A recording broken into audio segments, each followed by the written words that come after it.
जय हिंद दोस्तों। Top 50 study YouTube channel के माध्यम से हम चर्चा कर रहे हैं संस्कृत के अभ्यास प्रश्नों पर, जिसमें हम व्याख्या सहित चर्चा करेंगे, जिससे आपकी तैयारी बड़ी मजबूत हो और आप पेपर में यदि संस्कृत का आप कोई भी एग्जाम दे रहे हैं तो आप उसमें सफलता प्राप्त करें। तो चलिए हम शुरुआत कर लेते हैं दोस्तों। इसमें जितनी व्याख्या है वो भी दी गई है, साथ में कुछ ट्रिक भी हम आपको बताए जाएंगे जिससे सरल तरीके से आप समझ सकें। इसकी पीडीएफ कैसे मिलेगी वो आगे बताते हैं, उससे पहले पढ़ें संस्कृत शब्द का क्या अर्थ है। कई बार पूछा गया है, तो आपको बता दें कि आगे आपसे भी कुछ क्वेश्चन पूछे जाएंगे। संस्कृत का अर्थ होता है परिष्कृत, निर्दोष और शुद्ध। तो प्रयुक्त सभी इसका हो जाएगा उत्तर ठीक।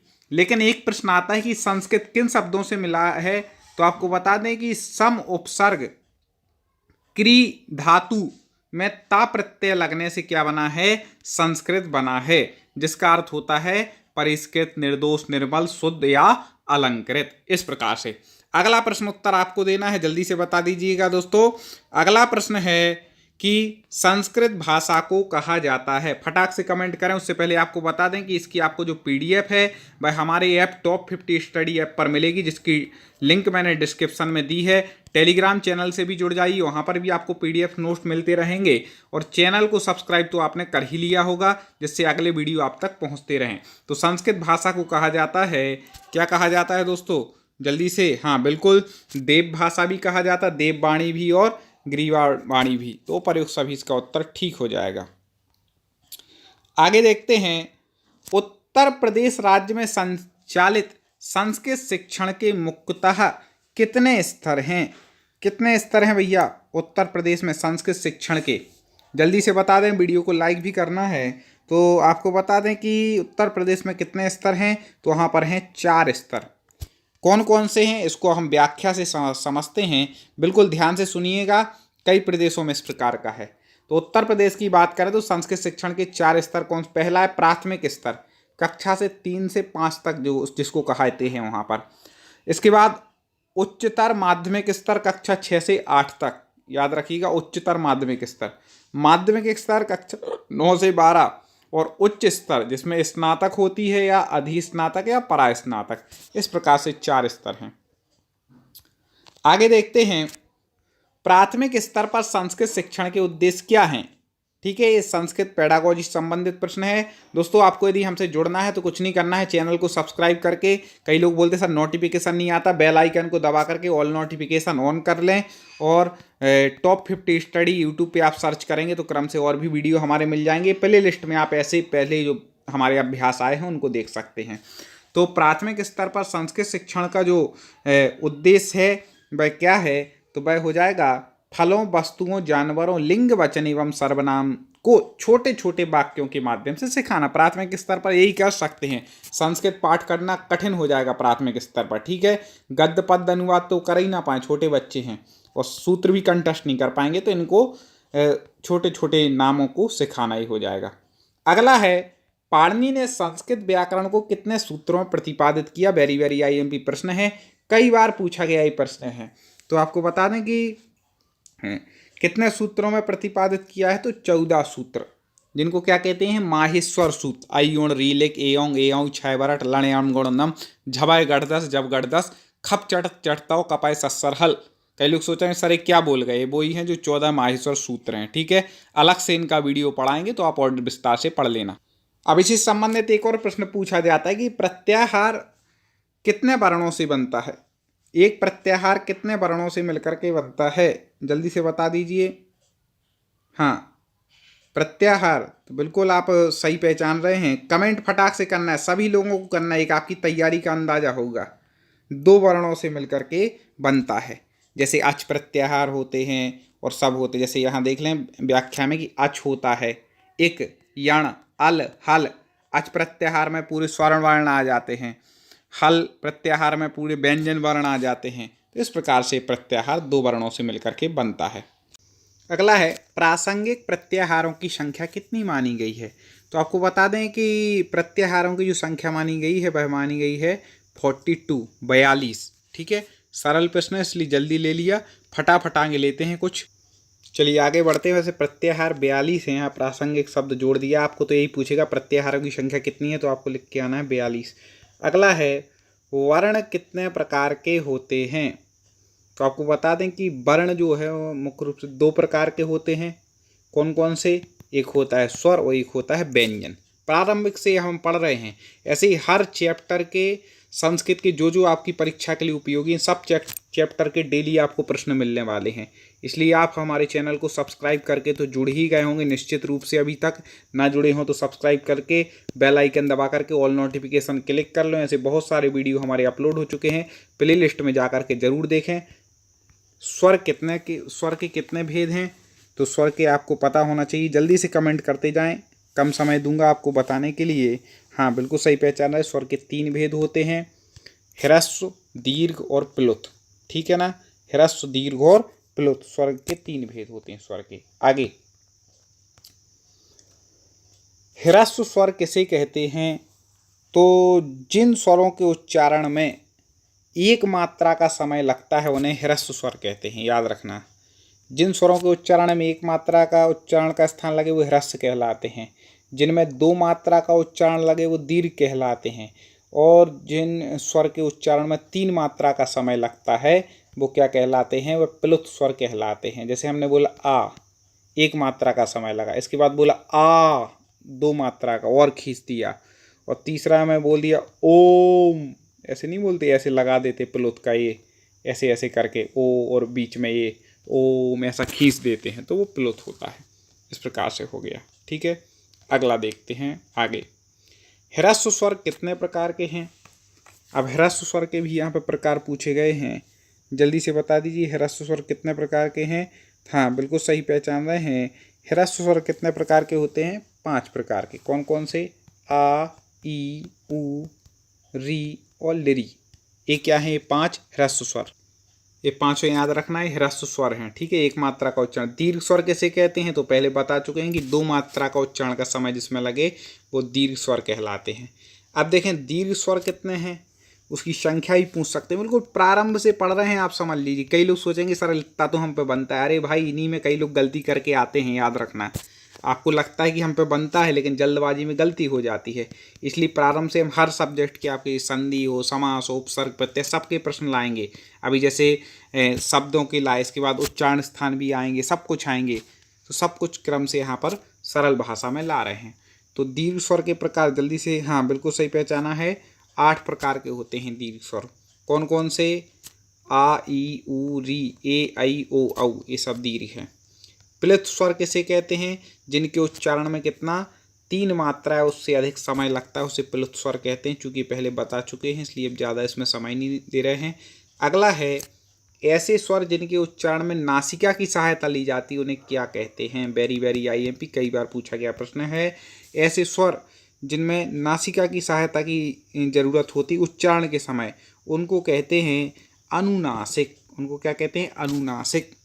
क्योंकि जो मुख और नासिका दोनों से बोले जाते हैं उनको अनुनासिक स्वर कहते हैं। कौन कौन से हैं भाई अनुनासिक? आ, ए, जो ऐसी मात्रा लगा दी जाती वही वाले। निम्नलिखित में से कौन अंतस्थ व्यंजनों का समूह है? अंतस्थ व्यंजन टोटल 4 हैं संस्कृत वर्णमाला में, हिंदी में भी खैर 4 ही हैं। तो उनका समूह कौन सा है? तो आपको बता दें, या, रा, ला और वा, ये कहलाते हैं अंतस्थ। सा, सा, साहा, ये कहलाते हैं ऊष्म, और छत्रज्ञा, ये कहलाते हैं संयुक्त। तीनों चीज़ें याद रखना जो मैंने बताई हैं। ठीक है, निम्नलिखित में से ऊष्म व्यंजनों का समूह, ऊष्म हम पहले ही बता चुके हैं। ऊष्म क्यों कहते हैं? क्योंकि इनके उच्चारण में ऊष्मा मतलब वायु बाहर निकलती, हवा बाहर निकलती, इसलिए इनको क्या कहते हैं? ऊष्म व्यंजन। वो कौन कौन से हैं? सा, सा, सा और हा। ठीक है, आगे स्पर्श वर्ण कहलाते हैं। स्पर्श वर्ण या स्पर्शी व्यंजन, कुछ भी इसको कह सकते हैं। ठीक है ना, तो वो कौन कहलाते हैं? तो आपको बता दें कि टोटल इनकी संख्या है भाई कितनी है? 25 है। और कौन कहलाते हैं? का से लेकर के माँ तक, मतलब कचट तप में जो पूरे आते हैं, क वर्ग, च वर्ग, सभी शब्द ये क्या कहलाते हैं? 25 स्पर्शी व्यंजन कहलाते हैं। ठीक है, आगे बढ़ जाते हैं दोस्तों। संयुक्त व्यंजन किसे कहते हैं? संयुक्त मतलब जोड़ से, मतलब जो व्यंजन 2 व्यंजनों की सहायता से बनेंगे। ठीक है, वो क्या कहलाएंगे? संयुक्त व्यंजन। तो 2 व्यंजनों के संयोग से बने जो वर्ण हैं वह संयुक्त व्यंजन कहलाते हैं। प्रयत्न के कितने भेद हैं? प्रयत्न के भेद यहाँ पर पूछे गए हैं। हाँ जल्दी से बता दीजिए। तो प्रयत्न के दो भेद होते हैं, अभ्यंतर प्रयत्न और बाह्य प्रयत्न। बाह्य प्रयत्न के कितने भेद हैं? अब प्रयत्न के आधार पर हमने आपको संस्कृत वर्णमाला पढ़ाई थी ट्रिक के साथ, जिसमें उच्चारण स्थान भी आपको पढ़ाए थे, पूरा वर्ण विचार पढ़ाया था। ना देखिए तो हमारी प्लेलिस्ट है संस्कृत व्याकरण ट्रिक, ठीक है, तो उस पर जाएं आप संस्कृत व्याकरण ट्रिक पर और प्लेलिस्ट में जा करके जरूर देख लेना वीडियो। तो बाह्य जो प्रयत्न हैं इसके जो भेद हैं वह टोटल कितने हैं? 11 हैं। कितने भेद हैं दोस्तों? 11 हैं। कौन कौन से हैं? ये दिए हैं बाह्य प्रयत्न के 11 भेद: विवार, संवार, श्वास, नाद, घोष, अघोष, अल्पप्राण, महाप्राण, उदात्त, अनुदात्त तथा स्वरित। इनके बारे में हम वर्णमालाएं पढ़ा चुके, इसलिए ज़्यादा विस्तार अभी नहीं ले रहे हैं। कुछ जो प्रश्न हैं वो देख लेते हैं। विवार का अर्थ क्या है? विवार मतलब होता है, जल्दी से बता दें, हाँ आपको भी समय दे रहे हैं, बिल्कुल बताते जाइए। तो विवार का अर्थ होता है मुख का खुलना। क्या है? मुख का खुलना। अल्प प्राण किसे कहते हैं? जल्दी बता दीजिए।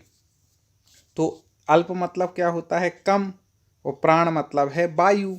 तो जिन वर्णों के उच्चारण में प्राणवायु का अल्प उपयोग होता है, अल्प मतलब कम और प्राण मतलब वायु, तो जिन वर्णों के उच्चारण में प्राणवायु का अल्प उपयोग होता है उसे क्या कहते हैं? अल्प प्राण कहते हैं। उदात्त स्वर किसे कहते हैं? सूत्र आपने पढ़ा होगा, उच्चैरुदात्तः, अर्थात उसका अर्थ क्या है? इन दो ऑप्शन में से तो नहीं है, तीसरे ऑप्शन में दिया है कि जिन स्वर की उत्पत्ति अपने उच्चारण स्थान के ऊपर के भाग से होती, उच्चैरुदात्तः मतलब जिन स्वरों की उत्पत्ति अपने उच्चारण के ऊपरी स्थान से, उन्हें उदात्त स्वर कहते हैं। आगे है, चूंकि अभ्यास कर रहे हैं इसलिए आपको ही मौका देते हो, हम भी थोड़ा स्पीड से बता देते हैं। मॉडल पेपर हमारे अलग आ रहे हैं संस्कृत के डेली, तो उसमें आपको टोटल टेस्ट रूप में रहते हैं, आपको ही 4 ऑप्शन दिए रहते हैं और आपको ही पूछे जाते हैं, बिल्कुल जैसे पेपर में आते हैं मिक्स प्रश्न वैसे ही उसमें रहते हैं। तो वो भी आप लगाते जाइए और एक क्रम से पढ़ते जाइए। जैसे आज वर्णमाला पढ़े, फिर आएंगे उपसर्ग प्रत्यय के आएंगे, संधि समास के आएंगे, ऐसे सब संयुक्त शब्द रूप धातु रूप के आएंगे, सब प्रकार के प्रश्न आएंगे। किस वर्ण के साथ जब दूसरा वर्ण मित्रवत पास आकर बैठकर उससे संयुक्त हो जाता है वह कहलाता है? जल्दी से बता दें। हाँ बिल्कुल सही पहचानना है, उनको कहते हैं आगम वर्ण। क्या बोलते हैं? आगम वर्ण। एक सूत्र भी है, मित्र बदागमः, मतलब जो मित्रवत आ जाते हैं वह आगमः मतलब आगम वर्ण कहलाते हैं।